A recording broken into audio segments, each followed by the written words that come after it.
فرماتے ہوئے نظر آتے ہیں کہ جو شخص صلوات پڑھتا ہے اور جو لوگ صلوات جیسی عظیم عبادت کو انجام دیتے ہیں، جو لوگ اس عظیم عبادت کو جب انجام دیتے ہیں تو رسول خدا فرماتے ہیں کہ اللہ تعالیٰ فرما رہا ہے کہ جس زبان سے، جس منہ سے وہ اس کلام کریم کو، اس صلوات کو پڑھتے ہیں، خداوند متعال اس جگہ کو جنت کے دروازوں میں سے ایک دروازہ قرار دے دیتا ہے۔ صلوات پڑھیں سب مل کر باوالہ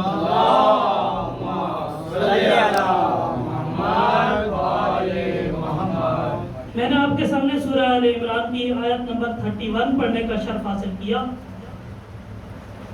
جس میں خداوند متعال اپنے حبیب سے مخاطب ہے اور اپنے حبیب سے گفتگو کرتے ہوئے فرما رہا ہے کہ کل اے میرے حبیب کہہ دے ان کنتم تحبون اللہ، اگر تم لوگ یہ چاہتے ہو کہ اللہ سے محبت کرے، اللہ ہم سے محبت کرے، فاتبعونی، پس میری اتباع کرو، یحببکم اللہ، وہ اللہ تمہیں محبت کرے گا۔ یہ آیت کا ظاہری ترجمہ ہو گیا۔ اگر تھوڑا سا مفہوم سمجھنے کی کوشش کریں اور اس کے اجزاء پر روشنی ڈالنے کی کوشش کریں تو سب سے پہلے خداوند متعال نے جو حکم دیا ہے وہ اپنے حبیب کو کہا ہے، اور اپنے حبیب سے ایک بات کہی ہے کہ کہہ دو، کس سے کہہ دو؟ اپنی اس امت سے کہہ دو۔ کیا کہنا ہے کہ ان کنتم تحبون اللہ، اگر تم یہ چاہتے ہو کہ اللہ تم سے محبت کرے۔ بات صرف یہاں تک پہنچی کہ اللہ، کچھ لوگ ایسے تھے جو یہ چاہتے تھے کہ اللہ ان سے محبت کرے، تو ماننا پڑے گا عزیزان محترم کہ ایسے لوگ بھی نبی کی محفل میں موجود ہوتے تھے جن کی یہ خواہش ہوتی تھی کہ اللہ ان سے محبت کرے، کیونکہ اگر ایسی کوئی بات نہ ہوتی تو آیت بھیجنے کا کوئی مقصد ہی نہ ہوتا۔ آیت بھیجنے کا ایک مقصد ہی یہی ہے کہ ان لوگوں تک وہ بات پہنچا دی جائے جو وہ خداوند متعال اور اس کا رسول جانتا ہے۔ تو اللہ اور اس کا رسول یہ کہنا چاہ رہے ہیں کہ ان کنتم تحبون اللہ، کچھ ایسے لوگ ہیں جو یہ چاہتے ہیں کہ اللہ ان سے محبت کرے، ان کی یہ خواہش ہے کہ اللہ ان سے محبت کرے، اللہ ان کی اس خواہش کو پورا کر دے گا، لیکن اللہ نے ایک شرط رکھی ہے۔ سماعت پڑھیں سب مل کر، اللہم صلی علی محمد وآلِ محمد۔ لیکن اللہ نے ایک شرط رکھی ہے، وہ یہ کہ فاتبعونی، میرے حبیب کی اتباع کرو، میرے حبیب کی پیروی کرو، میرے حبیب کے نقش قدم پر چلو۔ یہ اس خداوند متعال کی طرف سے شرط ہے۔ کن لوگوں کے لیے؟ ان لوگوں کے لیے جو یہ چاہتے ہیں کہ اللہ ان سے محبت کرے۔ بھائی تھوڑی سی بات عام انداز میں کہنا چاہوں گا کہ دیکھیے، اگر میں یہ چاہتا ہوں کہ آپ لوگ مجھ سے محبت کریں، مثال کے طور پر میں یہ چاہتا ہوں کہ آپ سب لوگ مجھے محبت کریں، تو بھائی اس کا کوئی نہ کوئی ریزن ہونا چاہیے، ظاہر ہے کوئی نہ کوئی ریزن ہونا چاہیے۔ یا تو میرا کردار اتنا بلند ہونا چاہیے کہ میرے ہر کردار کمال کا کردار ہو۔ میں اگر سچ بولوں تو لوگ صادق کہنا شروع کر دیں، میں اگر امانتوں کو سنبھال کے رکھوں تو مجھے لوگ امین کہنا شروع کر دیں، اور میں اگر یہ کہہ دوں کہ دیکھیے اس پہاڑ کے پیچھے سے کوئی فوج تم پر حملہ کرنے والی ہے تو لوگ اپنی آنکھوں کو جھٹلا دیں، مگر کہیں کہ اے نبی کریم تو سچا ہے، ہم اپنی آنکھوں کو جھٹلا سکتے ہیں مگر تجھے کاذب نہیں کہہ سکتے، تو صادق و امین پیدا ہوا ہے۔ تو ایسا کردار اتنا بلند ہونا چاہیے کہ مجھ سے لوگ محبت کریں، اس معیار پہ کردار پہنچنا چاہیے کہ لوگ مجھے محبت کریں، اس معیار پہ شجاعت ہونی چاہیے کہ آسمان سے تلوار اتر کر کہے لا فتح الا علی ابن ابی طالب، آسمان سے ندا آنی چاہیے کہ علی کے جیسا کوئی مرد نہیں۔ ایسی شجاعت ہونی چاہیے، ایسی امانت داری ہونی چاہیے، ایسی صداقت ہونی چاہیے۔ غرض یہ کہ دنیا کے جتنے بھی پہلو ہیں جتنی بھی صفات حسنہ ہیں، جتنی بھی اچھی صفات ہیں، جتنی بھی اچھی خوبیاں ہیں، ان تمام خوبیوں کے سرچشمہ کمال کو، یا میں لفظوں کو تھوڑا سا اور مکمل کروں تو ان تمام خوبیوں کو کسی ایک شخصیت میں اگر ڈھال دیا جائے تو وہ شخص جسے کہا جاتا ہے کہ یہ مجسمہ کمال ہے، اسے محمد مصطفیٰ کہتے ہیں، جسے مجسمہ کمال کہا جاتا ہے۔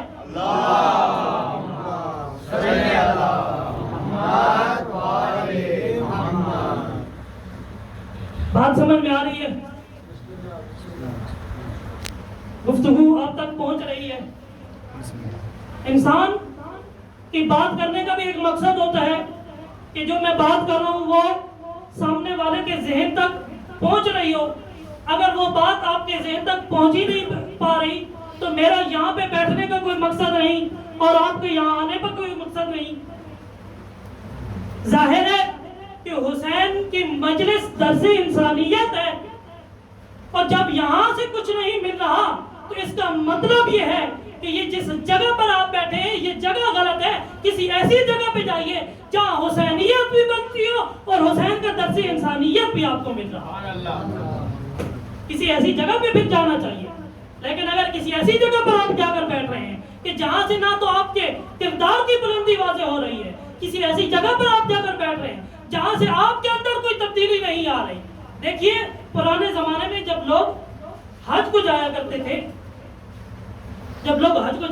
تھے، تو اس وقت جو حج سے واپس آتے تھے، وہاں سے حج کر کے واپس آتے تھے، تو ایک انسان کی شخصیت میں کمال تو نظر آتا ہے، ایک چینج تو نظر آتا ہے کہ ایک شخص جب جاتا ہے تو اس کے سر پہ بال ہوتے ہیں، جب واپس آتا ہے تو بال نہیں ہوتے۔ یہ ظاہری طور پر ہے، اس نے ظاہری طور پر اپنے آپ کو بدلا ہے، لیکن اگر باطنی طور پہ بھی اسے دیکھا جائے نا، دیکھیں ظاہر پہ حکم لگانا اور بات ہے، اس کے اندر جا کر دیکھنا اور بات ہے۔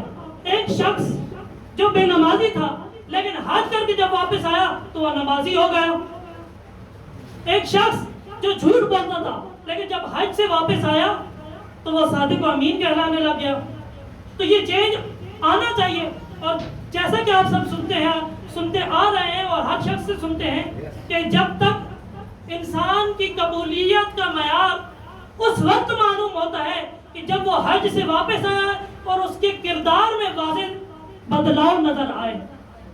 جب اس کے کردار میں واضح بدلاؤ نظر آئے گا تو سب کہیں گے کہ ماشاءاللہ حج مقبول ہو گیا، مقبول حج بجا لائے۔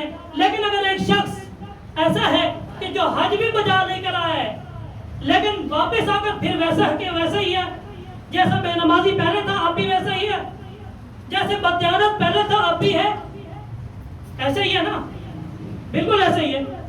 یعنی حج کی مقبولیت اس بات پر منحصر ہے کہ اس شخص کے کردار میں تبدیلی آنی چاہیے۔ حج قبول اس وقت معلوم ہوگا جب اس کے کردار میں کوئی تبدیلی نظر آئے۔ بالکل اسی طرح جو لوگ سواری کے لیے جاتے ہیں، مولا امام حسین علیہ السلام کا ذکر، مولا امام حسین علیہ السلام کی زیارت کرنے جاتے ہیں، جب وہ زیارت سے واپس آئیں تو ان کے کردار میں وہ حسینیت نظر آنی چاہیے جو امام حسین علیہ السلام نے میدان کربلا میں 72 کے ساتھ 9 لاکھ کے لشکر کے سامنے دکھائی۔ سلوات پڑھے بھائی محمد والا۔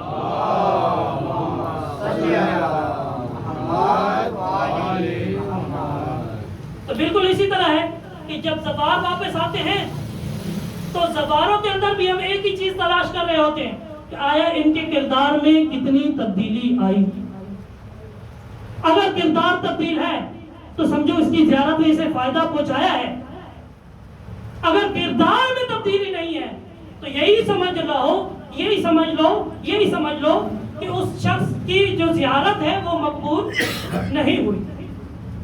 بالکل نماز بارگاہ الہی میں سجدہ کرنا ہے، ایسا ہی ہے نا، خداوند متعال کی بارگاہ میں سجدہ کرنا ہے، اس سے گفتگو کرنا ہے۔ اب انسان اگر نماز پڑھ رہا ہے، 5 وقت کی نماز بھی پڑھتا ہے، لیکن جب وہ اپنی دکان پر جا کر بیٹھتا ہے تو وہ بددیانتی بھی کرتا ہے،